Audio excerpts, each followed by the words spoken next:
Hello and welcome to Stripe Dialogues. Today we have with us Mr. Bipindra NC.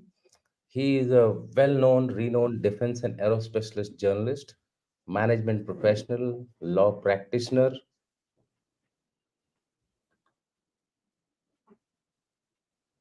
uh, think tanker, social media representative, and also he's been a founder of the CEO editor of Arming India. He's also the current editor of Eurasian Time. His alma mater is Nalsar University, so you can understand. So he has a very multifarious personality with everything thrown into him: a journalist, a social media expert, law practitioner, and also an editor of Eurasian Times. He has been editor in the past. So welcome to the show. Thank you very much, General Dushyant Singh. It's a pleasure being on Strive stream. Thank you so much for this opportunity.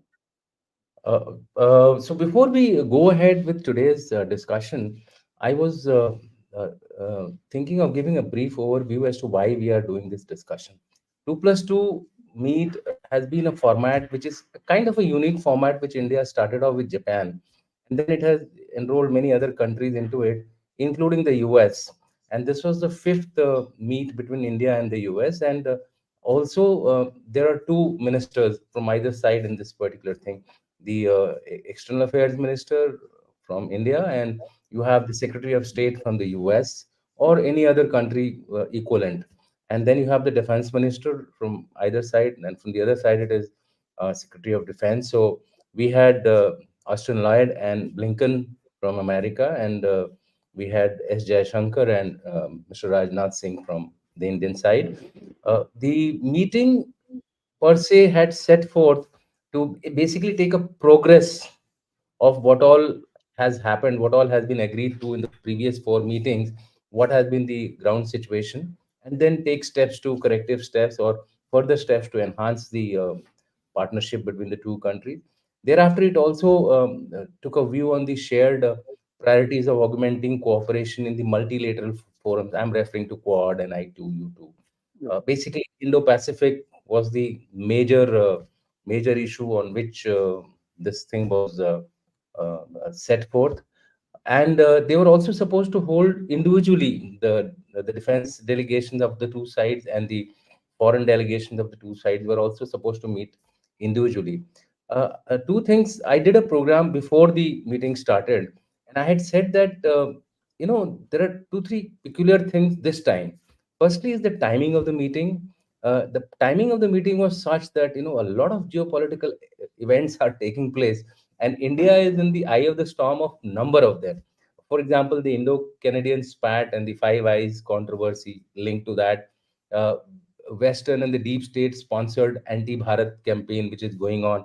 You can see it, breaking out on and off, and both the sides. I mean, the Indian media also and the external media tries to unsettle the country. Then you have the Gaza conflict, you have the Russia-Ukraine war, which continues to drag on. One doesn't know for how long it is going to take. Then you also had the Pak support. Suddenly the US started supporting Pakistan. It got it removed from the FATF. The loans were released, and the US ambassador visited the Gilgit Baltistan area. So and then interference into Bangladesh, that is something which elections of Bangladesh, it looks like there's going to be a regime change initiated by the US. So, uh, timings and the events which are there, one was really apprehensive as to what is going to be the outcome of this 2+2 meeting. So, exactly for this purpose, we have Mr. Bipindra to discuss as to the outcome and how has China actually viewed this entire thing, because what we got immediately once the meeting got over is this kind of a statement coming out from China, right? Will Yeah. end in disaster. China fumes as India US ties heat up after the 2+2 dialogue. So with that, sir, the floor is all yours. And in between, of course, we will keep discussing uh, any questions which come across, and then in the end, we'll have We'll have the live audience asking questions, which will be in the form of a chat box, and I'll Right. take up those. Over to you, sir. Yeah, thank you very much, sir. You're absolutely right. The timing of this 2+2 meeting is very important, and it also has a lot of ramifications, if you may, on the entire geopolitics itself. Like, for Yes, example, there was something which surprised me because even in the press conference that the foreign minister and the defense minister of India hosted post this 2+2 event, there was no question on the Ukraine Russia war at all, or on India's stand that is kind of balancing the entire issue of abs- Ukraine-Russia war. Uh, absolutely there was no question at all on that, and that actually surprised me because it was a very important geopolitical development over the last 2 years. It's almost going to be 2 years since the war broke out, and nobody wanted to talk about it in the press conference, or including in the joint statement that was released post to this correct. 2+2 meeting. So essentially, how I see it is that probably it was a deliberate attempt, or maybe it was a inadvertent overlooking of the issue by both the media and the two officers, the Indian officials who were addressing the media at that point in time. uh, I suspect it is by design. It is essentially, I believe, Absolutely, it must be absolutely. overlooking because I mean, there was a limited time for the press conference discussion. itself. So probably Yes, this issue did not come up in the questions, and essentially the two officials, the foreign secretary and the defense secretary of India, didn't want to address it unless there is a question on this issue. So yeah. that I is mean, just yeah, I agree with you because you cannot expect a professional external affairs minister like Mr. S. Jaishankar, who has been a foreign affairs guy for the entire career and then continues as a correct. minister, to Correct. skip such a very important issue. Absolutely, I agree with you. I mean, he's a practitioner, so he knows what to speak and when to speak and how to Yeah, so speak. it is. So Yeah, so it is a deliberate effort, I suppose. and also he has the gift of gab, so he knows Ah, to put correct. it in such a diplomatic and a subtle manner. Correct. Essentially, yeah, I think it was overlooked by everybody, so nobody essentially talked about it. But I am certain that the EU 2+2 meeting would have discussed the Ukraine war. Uh, Informally, we discussed. yeah, or maybe even in the official format, they would have discussed this issue because obviously US is sort of concerned over the India's stand, which is somewhat in Correct. India's national interest, and maybe the democratic world looks at it differently. But that apart, I think the India stand is worthy of praise because Russia has been a long-standing strategic partner of India, even at times when Indian-US relationship was in abyss. Yeah. So essentially, yeah, I think it is a praiseworthy stand. Despite that, US does have concerns. But what I feel is that this issue of Russia's war on Ukraine is not going to come in the way of US India building their relationship, which they have been doing since the Vajpayee era. Yeah. Slowly, progressively, they have been increasing. I think almost 25 years since the revival of the India-US ties have happened.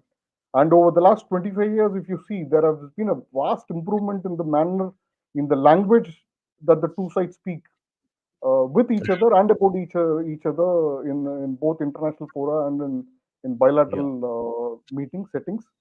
So it is a very interesting meet that happened. And interestingly, this time, the Indian defense minister did not mince words at all when he talked Hmm. about China's aggression in the Correct. Indo-Pacific region and it being the biggest threat Correct. for the global democratic world. Correct. They also talked about the trust and the global order and the rules based order and all that terms which don't Correct. directly talk about China, but essentially it meant China. But interestingly, this time he directly mentioned about Chinese aggression, which is again a very important uh, Ah, you know that's outcome it. of this meeting. And Yeah. obviously, it is expected that China would react in the manner it would react. What you exactly showed right now, where Yeah. they have said that this India-US ties will end in a disaster, or this This is on effort. the global times. Their mouthpiece.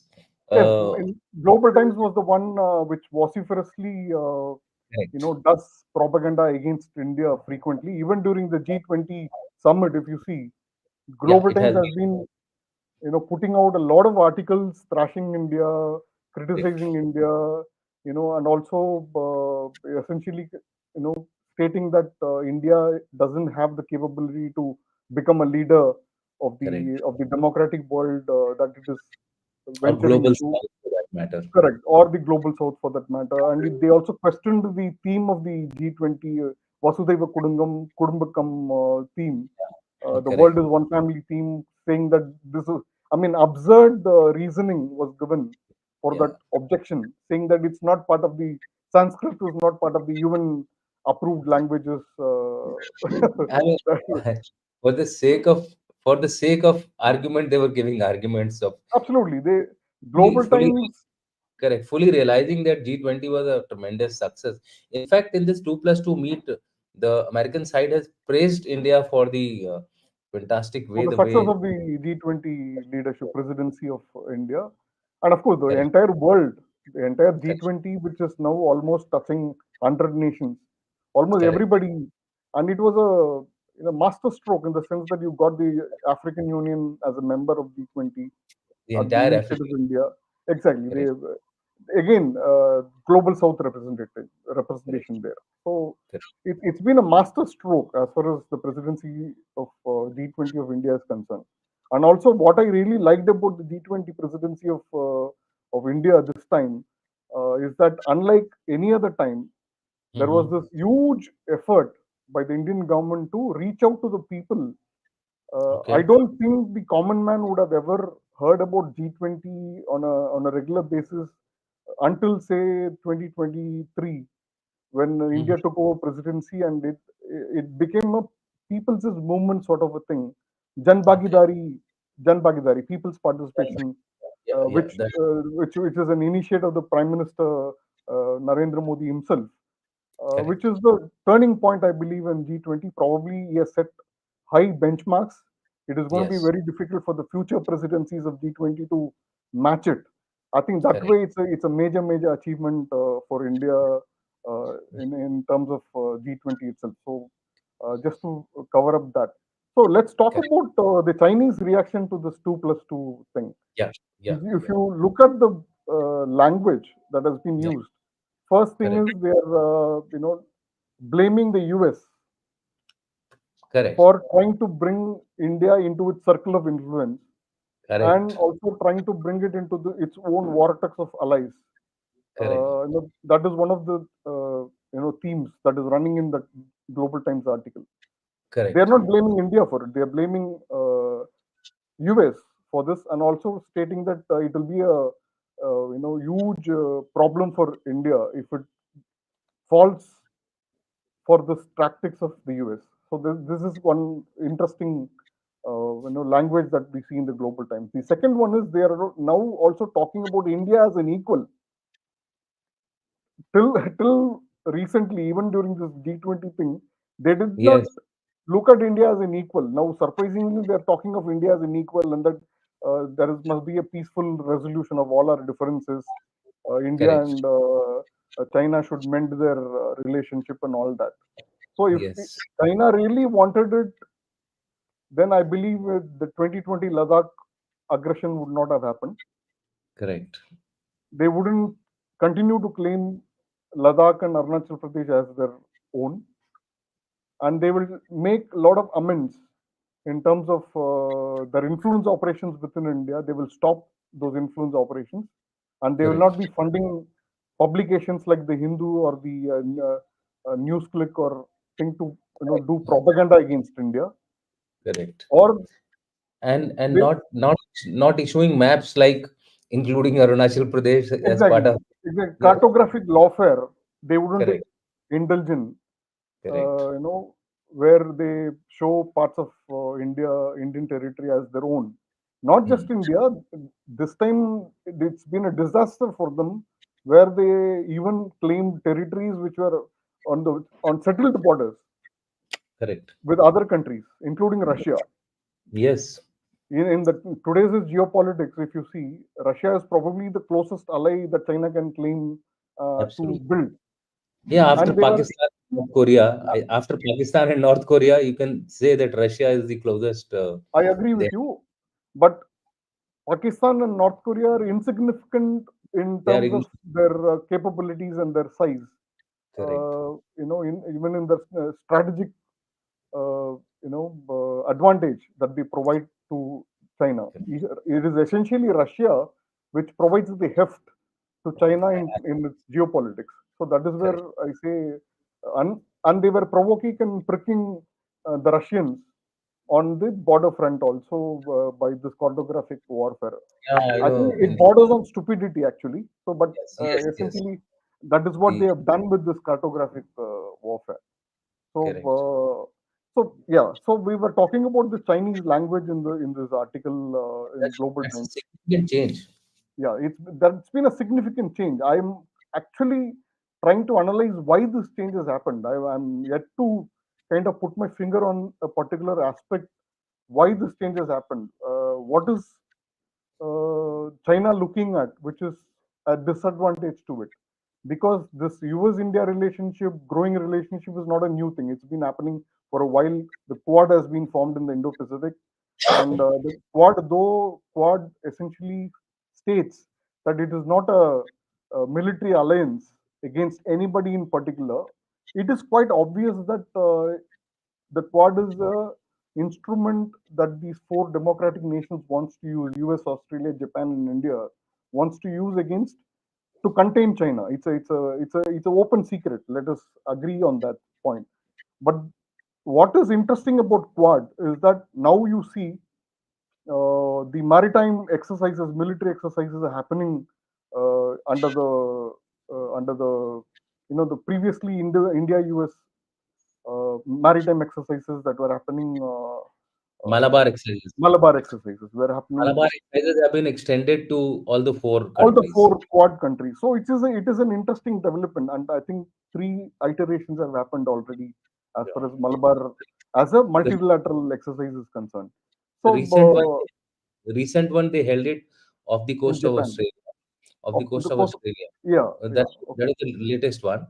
But surprisingly, I would like to just inform you there has been a slight change in the Australian stance because immediately after this exercise, China, Australia, and New Zealand did a maritime exercise, which was quite surprising to me as to why Australia is because there has been a change in the government in Australia, and yes, the second guy who's there, he's a Mandarin speaking chap. right. So maybe I think Kevin Rudd. So maybe that is the reason why there is a little bit of quad uncertainty. But I believe what I've been told is that ultimately Australia will fall in line.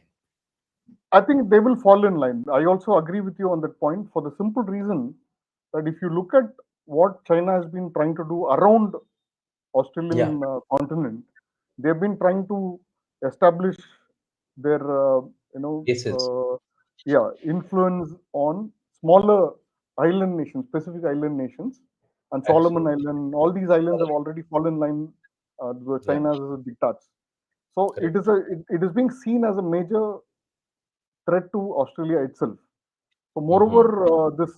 I mean, despite this regime change that has happened, and the previous regime was totally against China, and there is a Correct. reason for it. The reason for it was is that they kind of came out openly against the Chinese influence operations within Hmm. Australia, where they even trapped some Australian politicians uh, Hmm.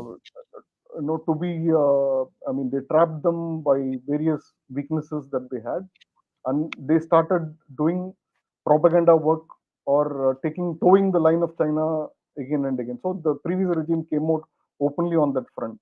And the second reason is that obviously what I mentioned earlier, the Pacific Island threats that China poses to Australia. So these two, the previous regime had taken cognizance of, and a serious cognizance of, and they were totally against the Chinese aggression in the Indo-Pacific region. But here, we should also look at, I mean, I'm yet to analyze this aspect, but I believe Australia regime change was also a Chinese influence operation. So similarly, the Chinese are trying regime change even in India. They want a pro-China party to rule India. So there is a similarity. Even in Canada, for that matter, if Justin Trudeau has been ruling for quite a while now, but Mm-hmm. the 2021 elections, the 2019 elections that were held in Canada, there are reports which has been issued by the Canadian, it is equivalent to the Intelligence Bureau of India, Mm-hmm. CSIS. That organization has come out with a report saying that 2021 and 2019 elections were rigged at the behest of China in favor of the Liberal Party of Justin Trudeau. So Okay. this is a habit of China, everywhere. So it's not just in Australia or in India that they're trying it. They're trying it everywhere. Yeah. Essentially the three warfare strategy that they've adopted to, I uh, mean, you you know, could take Maldives as an example. They've recently done this thing in Maldives also. Uh, yes, in Maldives also exactly. government change has taken place. Nepal, they have tried to interfere. So Bhutan, they are trying to do some kind of a interference. So I think the Chinese are up to their dirty tricks But it's around. everywhere, everywhere. Yes, It's world yes, over. They're trying to do this, correct, and I believe this strategy of China is going to work against them ultimately because democratic values, even Australia, where a pro-China regime exists right now, or in Canada, the democratic values are so much that the people, the voters of all these democratic nations are not going to allow this kind of Chinese interference in their internal politics. correct. So, and of course, the voters are today much, much more knowledgeable and learned. They watch everything, they understand everything, and they take a call in national interest. I believe that the people's power is essentially a very, very strong power that China cannot That's breach ultimately correct, in any of these democratic nations. correct. So, I have a linked question to the Chinese influence. I was going through again the Global Times, and I read one of their articles saying how APEC meeting turnout is a test for the US. Global Times editorial. This you are aware that in the coming week there'll be a meeting APEC meeting, Asia Pacific Economic Countries meeting uh, in San Francisco. So there on the sidelines, Xi Jinping and Biden are supposed to meet. And Yeah, I was reading this article, and it appears that they are again trying to browbeat the Americans to say that it will be test for the US, not for the Chinese. As the Chinese are not really concerned. You see, today if Chinese are getting hurt today economically, a lot of credit of that goes to the US, which has been trying to, initially it was saying decoupling, then it changed over to de-risking because both the countries are really affected by any kind of a sudden disengagement of economic activities because they are each other's largest trading partners. But the Chinese seem to be, adopting a very aggressive approach even while meetings and the uh, American president. So how do you explain this? Their economic condition is very bad. The real estate is totally gone. In fact, all their real estate companies have failed. None of them are able to revive, even after giving incentives like reducing interest rates, etc., etc. But their economy is going nowhere. Climate related disasters have taken place in China, yet their approach is very aggressive. Do you really connect it to Xi Jinping's personality, or the CCP is doing this thing? To me, it looks like that it is Xi Jinping's personality, but I want to have your views as to why this aggressive approach, even while they are in such a bad state. Right, sir. I agree with you on this point that it is a Xi Jinping's style of politics that he does. Hmm. I, this third term that he got last year as the CCP's chief and also the president of China, it's a turning point as far as Xi Jinping's political career is concerned. So essentially, he's trying to project himself or place himself as the next big thing after Mao Zedong. So that is something there, and he want to leave an imprint of himself on the CCP and communist China for posterity. That's his agenda. That is very clear. It's come out in various formats and various forms, including the way he handled the CCP conclave where he saw one of his predecessors walk to be walked out Yeah, because he was opposing. Yeah, so that kind of a signaling he has done that he is the preeminent leader, communist leader ever to have born after Mao Zedong. So that is one thing that he has think. So this aggression of the China essentially comes from that behavior. I mean, it's like the dog and the master story.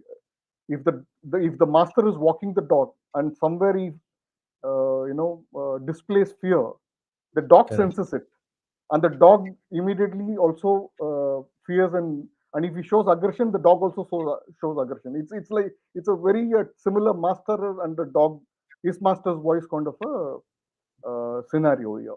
So this global times is aggressive behavior. They have been doing it for in the recent years. They have been doing it in a much more explicit and a blatant manner. So this aggression essentially comes from Xi Jinping's persona. It is his persona that is actually dictating how the CCP, functions, or all the state-owned agencies, including the media, functions, or how they, essentially conduct themselves. So this, even in diplomacy, you see this aggression that they show.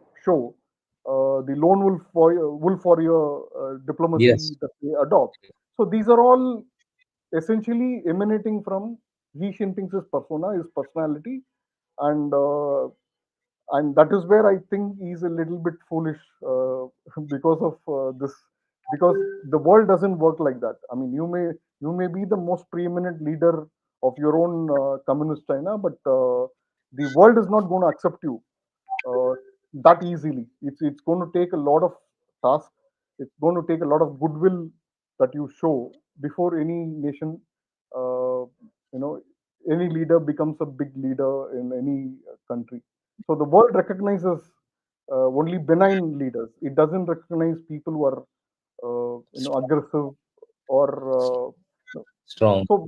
Yeah, or no, not essentially. I mean, strong. You can be strong and also benign, Yeah. but if you're benign and you're harmful to other nations, then probably those nations are not going to accept it. Yes. So the Yeah. dead Basically, diplomacy is a good example of dead the diplomacy is a basic, good example of how China is not benign. So what has happened with your Pakistan? What has happened with Sri Lanka?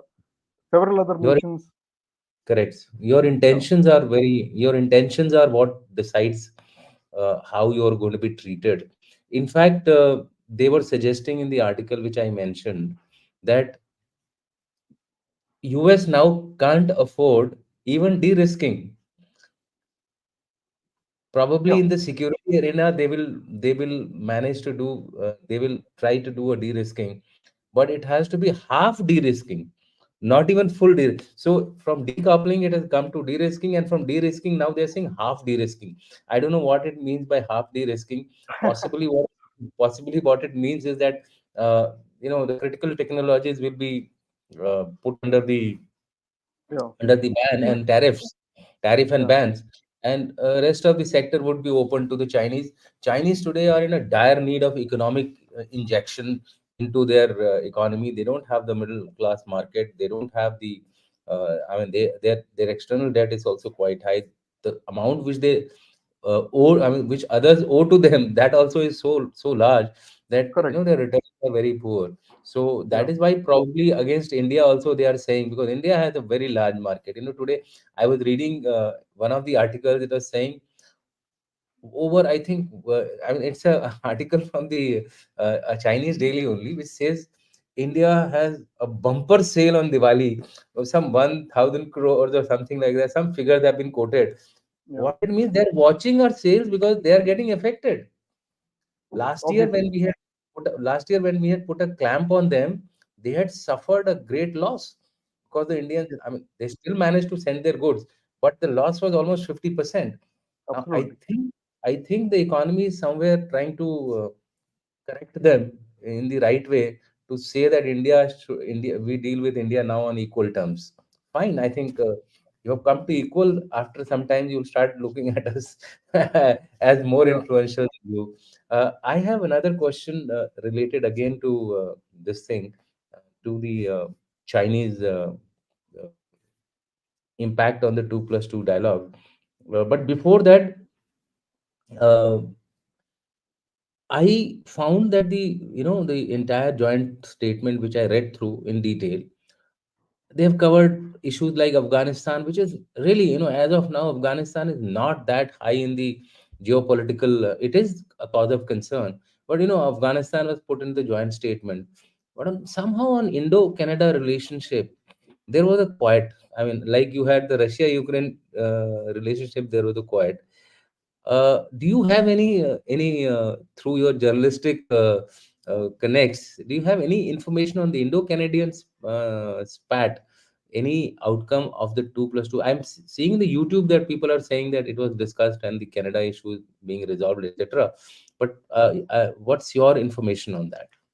So, during after post the 2+2 meeting, there was not much talked about this issue, except for saying that yes, we did discuss this issue. So that was the only Correct. thing that came out from them. But I Correct. believe there has been an in-depth discussion on this subject between the Mm-hmm. two sides. So Okay.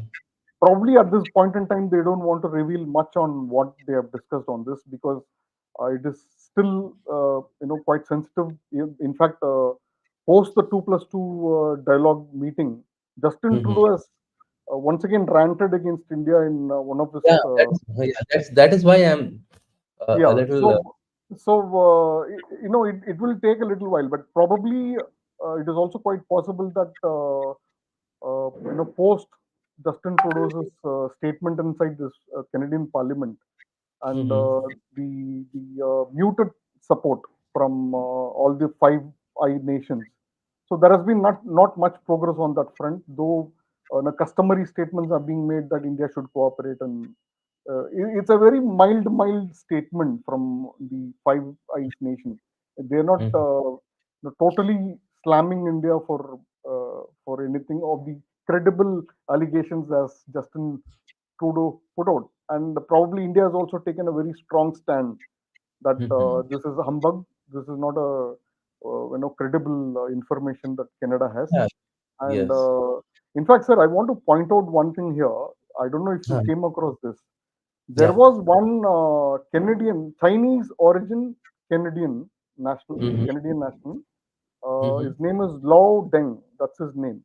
So he's a Okay. YouTuber. He has put Mhm. out a YouTube, on his YouTube channel. He has put out a program just Mhm. about a 3 weeks back or 4 weeks back, where he Okay. says that there was a Chinese involvement in Mhm. Yes. Nijar killing, Yeah. and Yeah. Yeah. he has explained what was the vehicle that was used, how many people were there, what was the clothing that they were wearing, how they Correct. came, and how they escaped post the Nijar killing out of Canada, how these Chinese agents escaped out of Canada without being detected. And it was essentially a Chinese plan to create a wedge between India and the Five Eye nations, where the relationship is growing much at a much faster pace to Mhm. China's liking. Okay. Um, and he also says that there is a plan called as the ignition plan. So Mhm. basically, you ignite and trigger a row between India and these Five Eyes nations in different ways and different formats. And this was one of the techniques that they used of Okay. eliminating Nijar. That information sounds preposterous. I agree with you that it sounds incredible. But the point is, I think a Chinese origin national talking about it, Canadian national talking about it inside Canada, and a lot of information that he's providing, Mm-hmm. specific Yeah, specific yeah. details, which is very interesting, and I think that needs a little bit of more investigation by maybe media organizations or some even Canadian Intelligence. agencies, security agencies Intelligence. should probe into it. And there was Correct, also correct. another report where it says that Canada, uh, all the Chinese dissidents, Chinese Mm-hmm. origin Canadian nationals, dissidents of Chinese who are settled in Canada, are being targeted by the Justin Trudeau government at the Mm-hmm. bidding of communist China, at the bidding of Beijing. And Okay. this is again another very important report. And this Mm-hmm. report comes after the CSIS's report, recent report, where they talk about China's interference in Canadian politics, and how Mm-hmm. Justin Trudeau was propped up by the Chinese to post his leadership of the Liberal Party. So and moreover, it also says that after the CSIS report was provided to Justin Trudeau, he has been quiet and silent on that report itself. He has not acted on the report of the CSIS of Chinese interference in Canadian politics. So they also Okay. the report also listed out as the Canadian politicians who have been trapped by China by different means, by different weaknesses that they had, and they are Okay. making them to do their bidding. So these are two very important reports Yeah. Yeah. that probably I look at Justin Trudeau's credible allegations statement inside the Canadian Parliament as also a Chinese doing. So Okay. probably he fall flat, prostrated before Xi Jinping to agree to, You, blame you, India you're for it. correct. You're Yeah, probably right because I was in Canada last year, and at that point in time, I used to see Post TV, etc., the Canadian TV, blaring away against China on various issues. Every day they had almost an hour long program berating China, criticizing China on whole number of issues, whether they were geopolitical issues or economic issues. They were always, especially after that Hawaii arrest, Mhm. the relations had gone bad. All of a sudden, with this event of Niger, the whole scene out there, as I believe, changed, and it's now India which is almost on a daily basis being Being targeted bashed and yeah, being targeted. Yeah. by by the Canadian media and Canadian government. Trudeau seems to be leading the charge to do that. So that's why I was expecting a little more stronger statement out of 2+2 on that particular issue. But that's something which I think only time will tell. The You had alluded to the fact that the 2+2 totally ignored point blank Yeah. the Russia Ukraine issue. What could have been the motivation? Was it India which drove this particular issue not to be included, or it was again a kind of oversight or Sir, not relevant? India, I'm not. India. Yeah, I'm not very sure of whether India drove it. Probably, I believe that is a sticking point.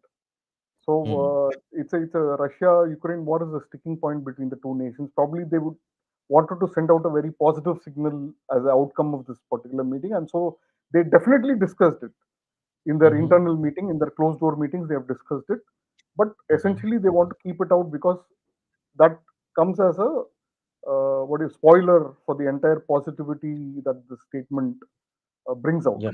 the joint Yeah. statement brings out, or the outcomes of the 2+2 meeting. That is my understanding of the situation, and that is also my belief. I've not spoken to people on why this was done, or whether India was the one which put pressure on US to drop that particular thing in the joint statement or even in their conversations.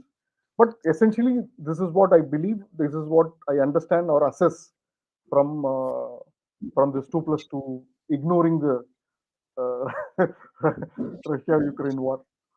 Okay. It's quite So interesting, actually. This is very interesting, actually. yeah, yeah, it is a good observation. Also, I when I read through it, I thought probably they have ignored it or they've just. But then this being highlighted by you, it got me thinking a little bit. Last question, and then we'll go on to the audience question. Absolutely. And the last question which I have is that in the entire 2+2 meet, one thing which stood out to me as very obvious was the thrust on defense cooperation. Yeah. I mean, more than 70% of the joint communique talks about defense cooperation of various issues.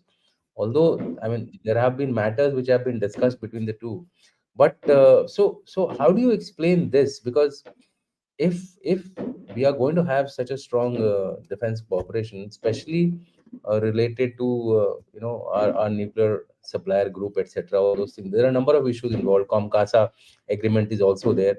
So do you think that the Americans are now serious about taking India forward, or they are still keeping it as kind of a hedging strategy, keep India engaged, or they're going to be now seriously looking at India as a major partner for its uh, various security concerns, or it is just simple money making, as people say in the U.S. defense industry guides the U.S. politics, and elections are around the corner. So, what is the reason? Sir, Is it serious decisions I, or I, defense industry guiding the American sir, I geopolitics? believe it is a very, very serious, it's the most profound aspect of India-US relationship. Let us agree on Okay. that. Why I say Okay. that is, if you, in the last 25 years, I said last 20, since Vajpayee era, this relationship has been building over the years.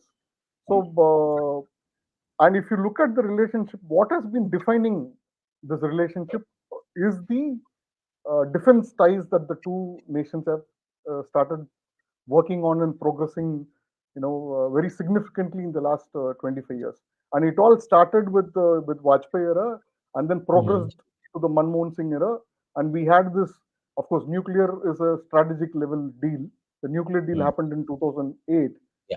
and Yeah. then even before this nuclear deal, if you see in 2007, India bought its first American equipment, at least in the, in the present generation's memory. For the first Mhm. time, they got the USS Trenton and rechristened this as INS Jaleshwa, Mhm. which is the which helps India to carry out, you know, across the shore operations essentially. So the amphibious operation vehicle was the first. This was the first warship that provided India the capability to do amphibious ops. So that is a major Hello. first step Hello. that happened. Since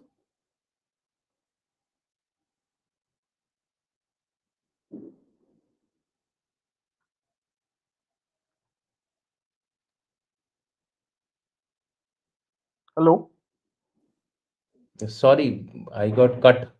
Sorry, I got no, disconnected. So we can no, not an issue, start sir. the. I was talking about this 2007 INS Jaleshwa, that is USS Trenton, which was Yeah. bought by India.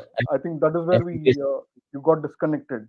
So right, what I was amphibious. saying was that the amphibious capability, warfare capability, was enhanced. India's Mhm. capability was enhanced by this particular warship that India got. So it started off from there, and since then and now, in the last 15 years, India has done a defense deal worth more than $20 billion with the US. We have got Okay. multiple equipment. So it's, you name about Apache gunships for the 22 for the Air Force, or the 6 for the Indian Army Aviation Corps, or you talk about the strategic lift capabilities of C-17, or the special ops aircraft C-130J, Lockheed Martin, Boeing, you name the companies, we have done deals with all of them. And the latest is the Romeo MH, the Romeo Seahawk. Yeah. helicopters that we got for our anti-submarine warfare capabilities. So And there this are many in the pipeline also. and there are And plenty in the pipeline, including the MQ-9 Reaper, yeah, MQ-9 Bravo Reaper that we yeah, are going to get, Predator. and we have already leased some of them for the Indian Navy, and we have used this MQ-9B Reaper in Ladakh conflict for surveillance purposes. Right now, it's a surveillance capability, and we are also Yeah. acquiring only for surveillance capability, but it has the potential to be weaponized at a later date. And of course, we all know that the US has used the armed, Reaper and the Predator drones most effectively against the non-state actors, taking out several of them, you know, you know, in various regions inside the Middle East, Pakistan, and everywhere. So they have used it most effectively, and there are reports of the this predator drones not being very effective in a conventional warfare, and that they are only useful in taking on non-state actors and issues like that. But despite that, the surveillance capability that it provides, an unmanned surveillance capability that it provides, aerial surveillance capability that it provides, is it's enormous. So that way, I think India is, in a very planned manner with a lot of thought into it, decided to buy this. So, what I mean to say is that the defense relationship has been the most defining relationship. Not only in procurements, we are now going to be doing joint production of the F414, General Electric engines in India. The HAL is tying up with GE for this, and then we are going to do the Striker, armored personal carriers that we are going to be doing, and there are plenty that are in the works. And also, I want to mention about a very critical project. It hasn't given us fruitful results as of now, but it could turn out to be a major thing if I mean, it is a Democrats government that is in US right now, and it was initiated during the Democrat regime in 2013 when they announced this Defense Technology and Trade Initiative (DTTI), which is a very unique concept which came about during Defense Secretary Dr. Ashton Carter's tenure as Defense Secretary. God bless his soul. He's no more, unfortunately. He was the biggest friend of India there, Hmm. and Yeah. so this kind of a relationship is defined by the defense capabilities that US provides India, and also about the security needs that they foresee in the future. Of course, Malabar exercise we have already discussed it previously. So these are all kind of indicating that security is the most primary driver for the Indo-US relationship, and that is where, and they have a common enemy in China, and they have a common interest in protecting the rules-based global order. And of course, India's strategic interest and strategic reach are both expanding. So we have now economic interest in the South China Sea.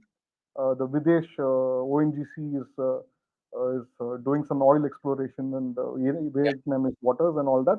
So our Yes. strategic interest is slowly expanding beyond this Indian Ocean region, which we have always talked about as our backyard, as Mhm. we as the net security provider of the Indian Ocean region. But it is now expanding to the Indo-Pacific region. Correct. So, so that way, I think security is the most important driver of this. That is the bottom line. Thank you very much. In fact, we had a very comprehensive discussion. We touched on diplomacy, we touched on security, we touched on defense cooperation, we touched on issues related to China and how There China was is one viewing. one thing I want to mention about this defense relationship, which I called as the most defining one. In Okay. 2016, the US Uh-huh. government has already declared India as a major defense partner. They have not called us an ally. We are not yet an ally of, and maybe Yeah. we will never become an ally. We will But never be an ally. we will never be an ally. But they have declared us as the major defense partner. In 2016 itself, they have done it, and they have been reiterating it in the National Correct. Defense Authorization Act. Correct. Since 2016, repeatedly they have been emphasizing on it. So Yeah, actually, we we have got already been, yeah, we have already been exalted to the status of an ally without ally. calling ourselves as an ally. So we will never become an ally, Yeah, but yeah, we are almost there. So yeah. it's that kind of a And, scenario. and I think both the countries want it that way. At least India wants it that way. That we should have the benefits of a cooperation, but not raise this level to being an ally, because then we lose our freedom of going to the other blocks for Yeah, our I mean, specific we don't want to put our eggs in one basket. We want to spread it basket. across. Of course, Russia is very important for India. They have been Correct. a steadfast Indian ally for a very long time. That's Maybe why. ally is not the term. They have been a That, partner, strategic yeah, I mean, partner, steadfast yeah, strategic partner for a very long time. correct. And we will not abandon Russia, and we should never abandon Russia on any Correct. front. If possible, we should wean away Russia away from China. China, and Yeah. you know Put a we wedge should between try, them. yeah, we should try to keep them on our side always, and probably Yeah, that is where we are trying to take this balance. And the correct. 2+2 uh, statement does not talk about the Russia Ukraine war. Probably that is also one of the reasons we want to keep. We don't want to become an irritant for Russia in any manner, because they have saved us, they have protected us in the UNSC several times when all other nations had ganged up against her. They used their veto to stop Correct. anything that was being spoken against us. So we should not be a thankless nation. We should always remember our friends Yeah. who have stood by us. Thank you, Mr. Bipindra. I think it was a very comprehensive discussion. And for the viewers, please like and uh, subscribe to our channel. We are trying to give you some of the best discussions on geopolitical issues. We will now move on to our questions of the audience, and we'll start off with the first one. Uh, okay. Partha P says, how do both of you see USA's invitation to India to station its own officers in Joint Military Command in Bahrain? Yeah, I So, think see, this CMF is a 38 nation forum. It's, of correct, course, it's a military forum, obviously. So there is a major advantage for India being part of it. So primarily, there are two, three things that come to my mind immediately. One is the importance of West Asia itself. So in G20, we announced this India, Middle East, Europe corridor. So this Israel Hamas conflict has sort of put a spoke in that wheel. But despite that, this initiative is a very important initiative for India, and for that reason, India's presence in Bahrain in the CMF as part of the CMF is also very important, because we are already doing a lot of security patrols in the correct. Gulf of Aden, anti-piracy patrols. But there are not just non-state actors which are threatening peace and peaceful shipping via the Gulf of Aden and that region, the Middle East region. There are all other state actors also which are threatening it. I mean, I don't want to name, but there are larger security threats even from state actors and Yeah, both non-state actors, and that is where I think we need to be there in that forum.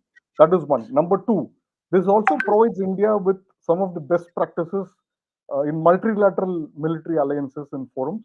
So that enables us to understand and learn from others' best practices. One. So that is, and India also has got a lot of military capabilities that it can, and procedures, training procedures, operation tactics and strategy. All that it can also share. It also has some of the best practices. Probably India is the best mountain warfare and jungle warfare force in the world. So we have a lot of experience doing that. So we have something to share with them, and so there are a lot of plenty of benefits for India to be in that CMS. I agree with you. It's a good situation for India. And It's a remember, win-win Bahrain, situation. Bahrain is just above Qatar, and it kind of looks at Qatar, overlooks Qatar, and we are having of late a little strained relations with Qatar. We should go in for this kind of a thing, and like Mr. Pipindra has already highlighted, we'll move to the next question, which is by DJ वाले बाबू, America की army में US SOCOM के अंदर US USA SOC, US Army Special Operations Command के अंदर, first SFC special forces command के अंदर MISO military information support operation आती है। इसकी ही टैक्टिक्स हमास भी यूज कर रहा है, सेकंड कंटिन्यूएशन कर रहा है, और हमास ने जो भी हैवानियत की थी वो ढंग गई है, और साई ऑप्स में हमेशा इसराइल को बुरी तरह से हरा रहा है, जिसका लॉन्ग टर्म इफेक्ट ये होगा कि जमीन पर भले ही इसराइल जीते, लेकिन हमास अब रीजनल नहीं, ग्लोबल ऑर्गेनाइजेशन बन जाएगा, जिसके करोड़ों फॉलोअर्स और उसके आईज एंड ईयर्स बनेंगे। Right. So it's a long question which he had fielded. Essentially, he's trying to say is that ki Hamas was the creation, first of all, of Israel, and then it has learned from the uh, US tactics, etc., and applied the same thing onto Israel. And it says, I mean, he says that the although Israel may win the war, but it will not win the battle, but will not win the war. And the reason for that he's giving is that the information war is clearly being won by Hamas. Uh, if you allow me, I can answer this question Sure. because I've done a little study on the Hamas Israel information war as part of my book, Grey Zone Warfare: Way Ahead for India. There's a full section on this particular issue. The Hamas has always won the information war. If Israel has been weak in anything in its security apparatus, that has been information war. Somehow Israel lost the information war in 2006, 2008, the Intifada time, and subsequently also all the clashes 2021 also, and now in this war also, because Hamas has got cells operating from UK, from Qatar. Al Jazeera is its now Al Jazeera has become its mouthpiece. You go to the Al Jazeera site, it is the way it is propagating pro Hamas matters, that they are far ahead of the Israelis in information warfare. Israelis, what they did was they have given everything to the task of information war to IDF. Now, IDF is a military organization. It's really not competent enough to really fight the information war, because it is fighting the enemy on ground. So, to that extent, I agree. Information war is something which the Israel defense forces and Israel as a nation has to take care of. And also, sir, I Uh, just wanted to add to what your point. yeah, There is this entire comb which Mhm. amplifies this, and Correct, there is a leftist ecosystem which sides with uh, correct, Hamas against correct, Israel. So, correct, I mean, Israel is a very small nation, and the population is a minority population in the global, correct, population index, and that way, you can't beat Hamas in information warfare because it's being amplified by all other correct. other. Hamas is doing an integrated operations in the sense Absolutely, it is deliberately exposing its children and women to fire, and once they lose life, they have created command posts below hospitals. I mean, that's something which is very, very unethical on their part. They should actually save them rather than expose them to danger. they are essentially So using these tactics to show Israel as the yeah, person yeah. who's doing the bad things. Correct. Correct. So I agree with you, DJ, that information war is going to be something very tough, not to be cracked by Israel. But let's wait for some more time, because there could be an agreement. See, for Israel, it has become. I've been telling in my program that notion of victory for Israel has become very difficult. What is the notion of victory for Israel? When will they call that this war they have won? They lost the 2006 2008 war with Lebanon, essentially because of this. Because the prime minister had said, we went inside, we destroyed so many people, killed so many people, destroyed so much of infrastructure, but in the end, what did we get? Nothing. For two prisoners, they had to give 1,000 plus prisoners back to Hezbollah. So, I mean, what I'm trying to say is that the notion of victory for Israel has become very difficult. And if by chance, if they lose all the hostages, I think it will be very difficult for Israel to come uh, out of it with a victorious They front. won't be able to claim a victory after that. Yeah, I mean, it will be a. I think they've done a masterstroke, Hamas guys. Although, let me tell you, they should be blamed for every loss of life which is taking place in Palestine today. It is because of their stupidity. I would say that they are exposing their women, children, old people to such disaster. We'll move to the next question, and this is actually we are already overshooting our time, so we will now be taking sort of quick answers. Question is there any relation between 2+2 meeting and FATF review of Bharat happening simultaneously? You can answer this if you want. I raise. No, I don't think so, sir. Short No. answer. Okay, so I had a position on it, so I had told our viewers that FATF is part of a game which is possibly linked to the entire internal situation what is happening in India related to elections, etc. uh, you know it is the woke media which is trying to see why they have come here is they are saying that the government of India does not follow uniform procedure in allowing various NGOs from foreign funding. So they have quoted few examples like Center for Policy Research uh, has been denied foreign funding, right? And similarly, out of the 33,000, about 22,000 NGOs have been denied funding. We have our reasons for denying these fundings. If they find any kind of a loophole, if the FATF finds any kind of a loophole in our system, I'm sure we are in to see another round of woke media and leftist trying to rake up this issue to keep the Indian internal situation on the boil. Obviously, the elections are around the corner, so I think we'll go Yeah, ahead from there. Yeah. but there Anything is you no want to add? link between the two meetings. Yeah. Yeah. So, next question is from Rakesh Bhatia. The joint statements seem to be full of grand statements, but without much to substantiate the same. Example, working together on global issues, but no mention of Canada, Ukraine, and Arab Israel. So, I think, I think we addressed this question already. yeah, we've already addressed this question, Bhatia. We have to see things coming on ground. Of course, these statements are first of all very brief. They can't contain everything. Everything. They are basically read out at the media briefings. We'll have to see and wait as to what is the detailed report which comes out after a while. It'll take, I think, a month or so before they can actually put out something on 2+2. But suffice it to say that they are maintaining these stance is itself a kind of a continuity of otherwise they could have omitted it also. What I liked the best was that the two words cooperation and co-production and co-development.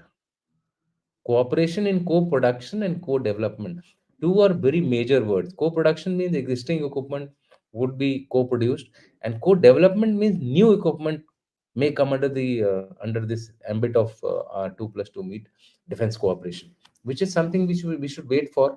Let's see if the G414 becomes a co-production. That will be the day when we will say, okay, we are reaching somewhere ahead. We have the next question. Okay, there is one question from Shrikant Kothari. Uh, Ask reports about India procuring striker APCs from US. Uh, why do this when our local industry has made APCs based on army's specs? Another Faucian bargain to have US on our side versus China or something else. Yeah, there are some conflicting reports on this particular issue. I look at it from two perspectives. I mean, I'm looking at it from one. You already given that okay, there may be some kind of a cooperation enhancement between US and India, but more importantly, you must see that our equipment is of Russian origin, and we have been trying to do a little bit of diversification in our equipment. Initially our dependency on Russia was around almost 70%. That has now come down to about 45%. In fact, the current dependency on Russian equipment is 46%, 29% is France, and 11% is the US. So there is an effort being made to do some kind of a diversification, because you see what is going to happen in the future, we are not aware of. We are not very sure of. If China Russia relationship suddenly starts growing up and we are not able to make the wedge, as Mr. Bipindra was saying, then we may have to have alternative options. So maybe it might come handy. And look, anything which you procure or take, it also gives you an opportunity to develop something new and better, right? The BMPs, you have found them, in the desert storm, etc., going up in flames. So there are some advantages, some disadvantages. BMPs rely on speed, whereas the others, the Western equipment rely on uh, armor protection. I mean, they want lives to be protected, because life is precious as far as they are concerned. In the Eastern Bloc, we have got too many people to spare, so that. So this is a philosophy of construction of equipment. You can't say that this is bad or that is good. It's just the way you have to look at these things. So look at the positives out of it, and I think that would be a much better way to see this issue of striker. If you want to add anything, you can add it. Sir, of course, Indian companies have already made some similar equipment, but the fact is, this comes under co-production, co-development, project. So it's Hmm. not yet completely finalized. They are only exploring. So if I mentioned about this DTTI Hmm. thing, so there were about a dozen projects that were suggested in the last 10, 12 years, but Hmm. none of them actually progressed beyond a point, because obviously the requirements of India were not met by those Correct. projects. So Correct. similarly, Striker also, it's just at the initial discussion stage. They are I mean, progressing the talks, and we don't know correct. how it will pan out ultimately. So let's wait for it. It's just a very Correct. we are not buying it as of now. We are not procuring it, because this question Kotari says procuring. We are not procuring it as of now. We are looking at it as a joint project.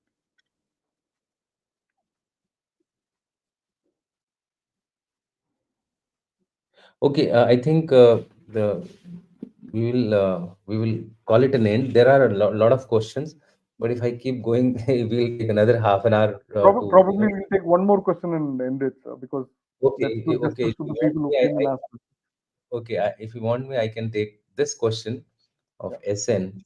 Uh, in 2+2 meeting, Defense Minister and Second State of US, Secretary of State of US are the representatives of military industrial complex and deep state, respectively. Can we say Bharat has managed to bring both to the table? Yeah, this is your field question. So, see, this is not a new thing that is happening. So, we have been engaging with the 2+2 for a while now. This is the fifth iteration of the 2+2 mechanism. So, this mechanism is essentially for a comprehensive review, of the entire gamut of bilateral relationship that we have. And And as I suggest. mentioned earlier, answering one of the questions from the general, defense is the most defining and the most profound uh, aspect reflective of this growing bilateral relationship between India and US. So this Correct. mechanism is essentially to review the most critical bilateral ties, issues that emerge from these bilateral ties. So it is essentially for that purpose. And uh, deep state, yeah, I mean, uh, uh, can we call it as bringing them together? I'm not sure, because this is the mechanism itself involves bringing together the foreign secretary, sorry, the Minister of External Affairs India, and the Secretary of State, which is his counterpart, who is his counterpart, and the Defense Minister and the Defense Secretary of the US, who are counterparts together. And this mechanism we have with several other nations. It's not just with the US. The only thing which I want to add here is why he has asked this question is that it's understood commonly that the Secretary of State, or the State Department of the US is primarily one of the drivers of the deep states, because the pro anti-India lobby is a little lesser in US as compared to the pro US lobby, and a lot of this. And that's why you find that Blinken has been little soft on China. He has been trying to generate some kind of a Yeah. relationship with China. So there, whereas on the Defense Department side, they are very keen to have a very good relations with India. No, So sir, so I so think, yeah, I agree with you. But the thing is, there is something which we need to, highlight. The hmm, fact is, there is always a balancing that happens in the bilateral ties, whether with China or with India, yeah, or India's bilateral relationship with anybody. We do always balance it out because we don't want to, as I mentioned earlier, put all our eggs in one basket completely and then get caught as we did in the 1960s and 70s with regard to some nations. So that is essentially the reason why you see that when one of them is aggressively talking against China or India, the other person is balancing it out. So this yeah, happens in bilateral diplomacy is based on balance. So I yeah, believe that is where the important the yeah. issue lies. Diplomacy is based on balance, and military is based on a win. Yeah, There is no requirement of balance. You play to win, and you don't mince your words when you are into the defense. So I think both have a different orientation. It's good that they two meet each other and try to resolve the national security issues. Thank you very much, Mr. Bipindra. It was wonderful speaking to you on this issue, and thank you, audience, for being with us, asking so many questions. I'm sorry we have not been able to take all the questions, but definitely your questions are relevant to us. It gives us new ideas for the new programs. And with that, please again watch, like, subscribe, and our QR code is there on the screen. You can help us, support us by your direct contributions as well. Thank you. Jai Hind, Jai Bharat. Jai Hind, and thank you for this wonderful opportunity and very discerning audience. Good questions. I really love this conversation, and the QR code Thank, is there. thank you. Yeah, correct.